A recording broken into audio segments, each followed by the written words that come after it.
Face aux enjeux d'exploitation des forêts et des minerais par les multinationales, la problématique de la sécurisation des terres des peuples autochtones et communautés locales se pose avec acuité. L'atelier multi-acteurs permettra aux participants de partager leur expérience sur les enjeux et les défis liés à la sécurisation des droits fonciers coutumiers et la conservation de la nature. Aujourd'hui, nous avons plusieurs textes, mais il y a quelques difficultés en ce qui concerne la mise en œuvre de ces textes-là. Au sortir de cet atelier-là, nous pensons que nous aurons les éléments nécessaires pour pouvoir influencer ce processus qui est en cours à travers l'élaboration d'un décret portant sur la sécurisation des droits fonciers coutumiers au niveau du ministère de la Justice, en collaboration avec le ministère des Affaires foncières. Nous comptons sur la participation et la contribution de chaque participant, de sorte que les choses puissent changer sur le terrain,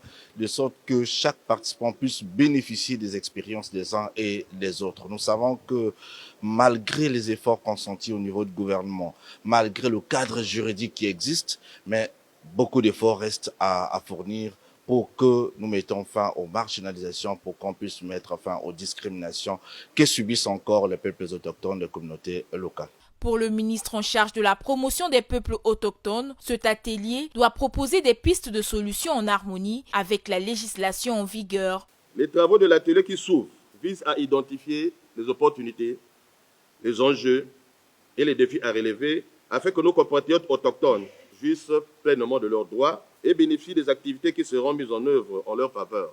Les populations autochtones fondent leur espoir de survie dans les résultats de cet atelier. Avec cet atelier, il faut que le peuple autochtone ait aussi une petite liberté de sa vie. Cet atelier organisé par le Centre d'encadrement communautaire pour le développement et l'Observatoire congolais des droits de l'homme est financé par le Forest People Programme.